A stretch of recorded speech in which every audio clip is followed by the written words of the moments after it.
My girlfriend of 5 years said, "I'm not attracted to you anymore. I need an alpha." I replied, "I understand." Then I accepted the promotion she wanted her new alpha boyfriend to get at our company. When she saw me in the corner office, her face went pale as she realized I was now her new boss. My girlfriend of 5 years, Tina, ended our relationship last Tuesday. We lived together, so she had the decency to do it face to face, but that's the only decency she showed. She sat me down on the sofa in the living room of the house I own and gave me a speech that she had clearly been rehearsing. She told me she loved me as a person, but she wasn't in love with me anymore. She said that she had been feeling for a while that something was missing, and then she delivered the killer line. "I'm just not attracted to you anymore, David," she said, looking at me with a sort of clinical pity. "I've realized I need a real alpha, someone who takes charge, a true leader." The insult was so direct, so condescending, that I didn't even feel anger at first. It was just clarifying. I've always been a quiet person. I'm not the loudest guy in the room. I don't brag. I don't feel the need to dominate conversations. I lead by example through competence. I solve problems. I build things that work. I had always thought she understood and valued that about me. Clearly, I was wrong. She saw my quiet confidence as weakness. I didn't argue with her. I didn't get defensive. I just looked at her and waited for the other shoe to drop, because I knew there was more. She took my silence as an invitation to continue. She confessed that she had been getting close to someone else, a guy from our company, Chad. For context, Tina, Chad, and I all work at the same large engineering firm. I'm a senior systems architect. I design the back-end frameworks for our most complex projects. Tina is a project manager, so we work in adjacent spheres. And Chad is a senior sales strategist. He's exactly the kind of guy you'd picture when you hear the word alpha used unironically. He's loud, overtly confident, wears flashy suits, and is great at giving slick presentations. He's all charisma. The substance, however, has always seemed questionable to me. Tina went on and on about Chad's ambition and his unstoppable drive. And then she revealed the real core of it. For the last 2 months, a new, major position had been open at the company, Director of Strategic Integration. It's a huge step up, a leadership role designed to bridge the gap between the technical teams, project management, and sales strategy. The new director would essentially be the boss of all 3 of our departments. Tina told me, with a smug sense of excitement, that Chad was the leading candidate. She admitted she'd been helping him craft his proposals, feeding him inside information from the project management side to make his pitch look stronger. She was completely invested in his success. She saw him getting this job as their launchpad. They were going to be the new power couple of the office. As she was telling me all this, I just sat there, and when she was finally done, after she had thoroughly laid out why I was no longer adequate for her, I looked at her and said, in a perfectly level voice, "I understand." She seemed a little surprised by my lack of emotion, but she took it as acceptance. She said she would need a week or 2 to find a new place. I just nodded. Here's what she did not know. While she and Chad were plotting his rise, senior management had been having serious doubts about him. They saw what I saw. A lot of flash, but not a lot of depth. His strategies looked good on a PowerPoint slide, but they often ignored critical technical limitations, which my team would then have to scramble to fix. Because of this, about a month ago, the senior vice president, a man named Marcus, had quietly approached me. He told me that while I wasn't the obvious choice from a sales perspective, I was the only candidate who truly understood how all the pieces of the company actually fit together. He said the company needed a leader who could deliver results, not just promises. He offered me the director position. I was hesitant. I enjoy the hands-on work.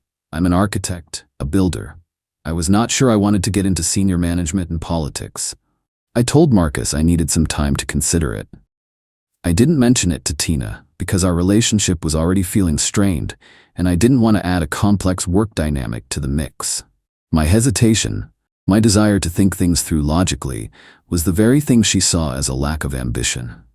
But after her speech, after she called me weak and paraded her new alpha in front of me, all my hesitation vanished. Turning down the promotion now would validate her entire twisted narrative. Accepting it was the only move I had left. It was no longer about career progression. It was about self-respect. The next morning, I walked into Marcus's office. He looked up, surprised to see me. "David," he said, "what's on your mind?" "Marcus," I replied, "I've considered your offer. If it's still on the table, I accept." A huge smile of relief spread across his face. "That's the best news I've heard all month," he said, shaking my hand firmly. "We were hoping you'd come around. The official announcement will go out in a company-wide email on Monday morning.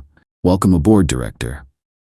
I spent the rest of the day in a state of calm focus. When I got home, Tina was there, already packing some of her things. She was humming. She told me she was going to have a celebratory dinner with Chad on Monday night after the big announcement. She even had the audacity to pat my shoulder and say, "Don't worry, David. I've already spoken to Chad. Once he's director, he's going to make sure you're assigned to some of the most important new projects. He really values your technical skills."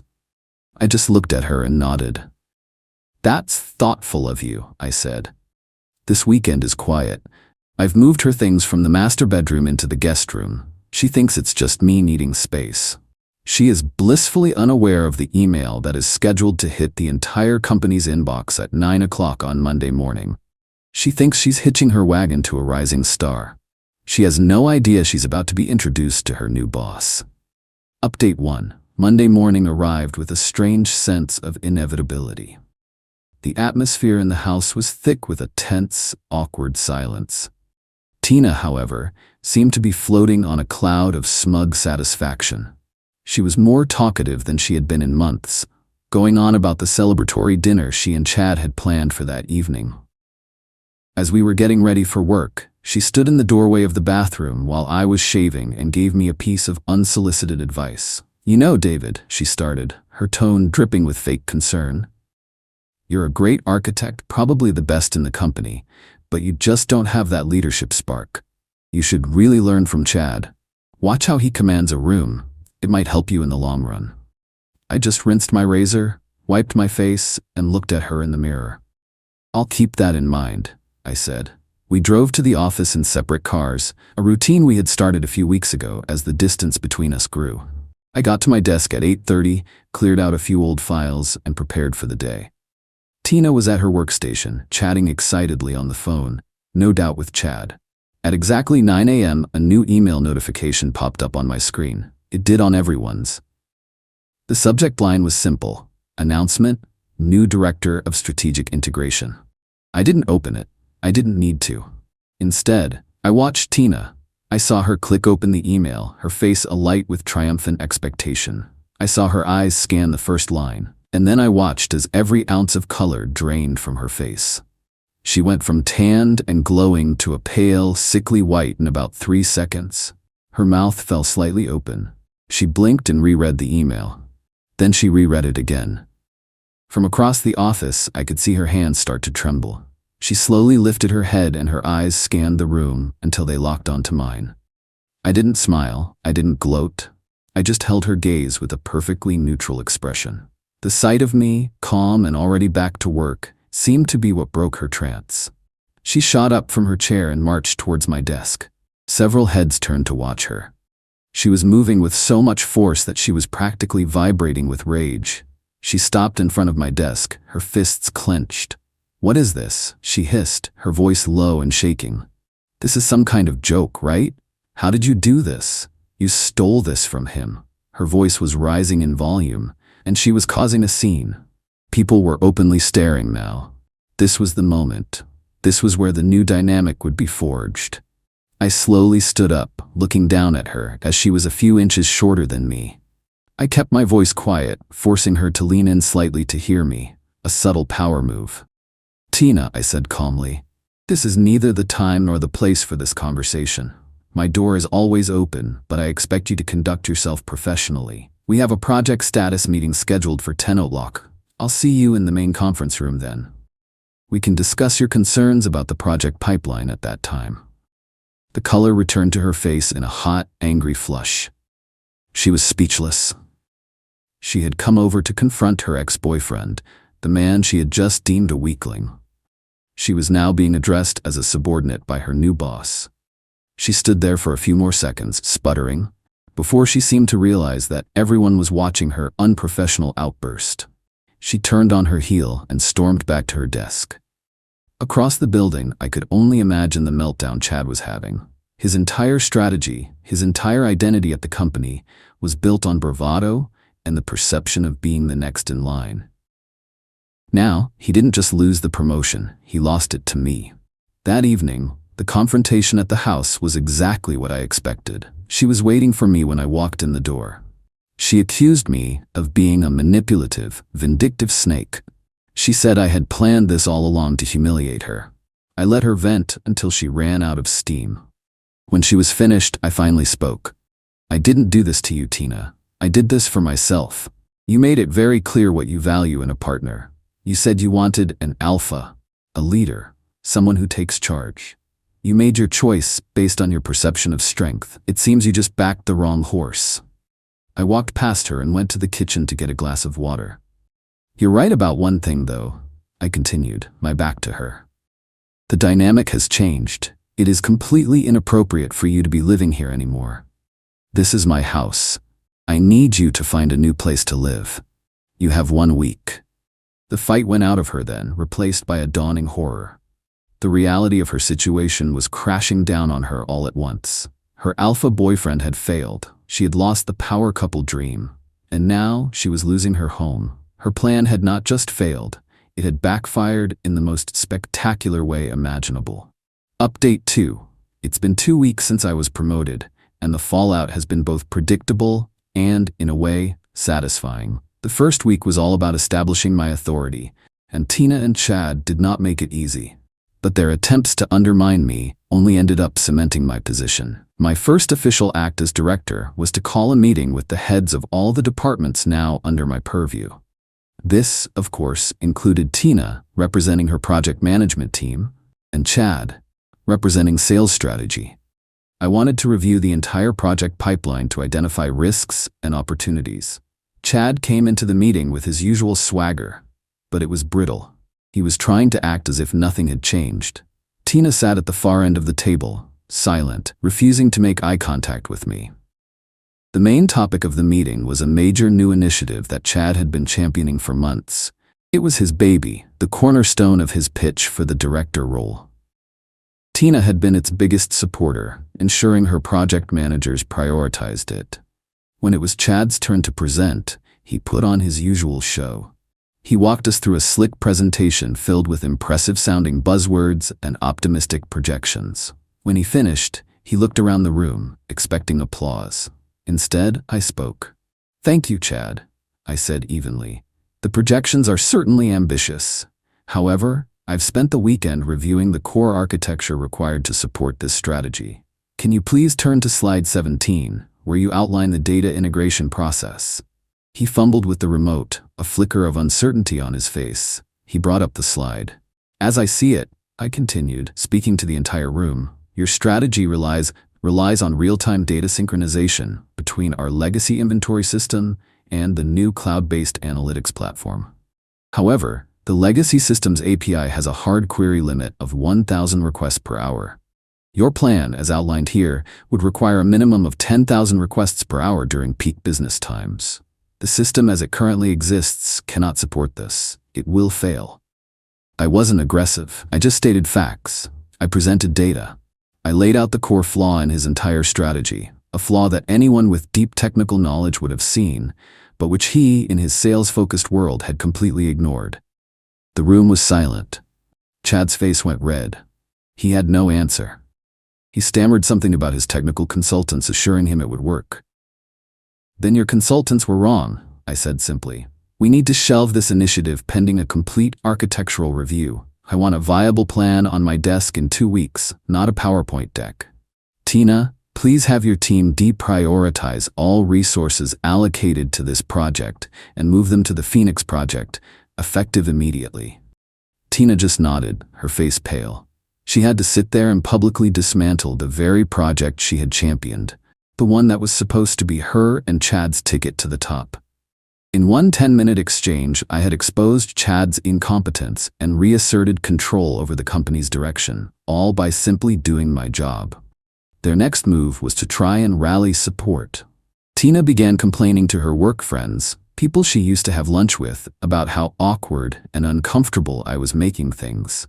She heavily implied that I was creating a hostile work environment, using my new position to punish her for our breakup. It backfired spectacularly. The people in our company, especially on the technical side, value competence above all else. They had all seen Chad's flashy presentations and had all been forced to deal with the messy reality of his flawed plans. They respected my work. They saw me kill a bad project and save the company millions in wasted resources. They didn't see a vindictive ex-boyfriend. They saw a competent leader cleaning house. Tina's complaints just made her look unprofessional and petty. Then came the truly dirty trick. Defeated professionally, they decided to try and attack my reputation. One of my old projects, a complex software update I had personally architected, was in its final deployment phase. Late one night last week, someone went into the system and altered a critical line of code. It was a subtle change, one that wouldn't cause an immediate crash, but would create a serious data corruption issue about a week down the line. It was designed to make it look like I had left a ticking time bomb in the system right before my promotion. It was a direct attempt to make me look incompetent to senior management. It was a clumsy, desperate move. The next morning, during a routine check, I immediately noticed the anomaly in the code. It wasn't my work. The logic was sloppy. I didn't panic. I didn't even mention it to anyone at first. Instead, I went directly to our company's cybersecurity logs. Every single change, every single login is tracked and timestamped. It took me less than an hour to find it. The unauthorized change was made at 10:47 p.m. the previous night. It was logged under a set of temporary administrative credentials, and the IP address from which the login occurred was traced directly to a workstation on the 4th floor. Chad's workstation. I now had concrete, undeniable proof of direct corporate sabotage. He wasn't just incompetent, he was a liability. And I had him. Final update: it has been 3 months since my promotion, and the final pieces of this chapter have fallen into place. The story of Chad and Tina at our company is officially over. After discovering the evidence of sabotage, I did not confront Chad or Tina directly. That would have been messy and unprofessional. Instead, I acted like the director they accused me of not being.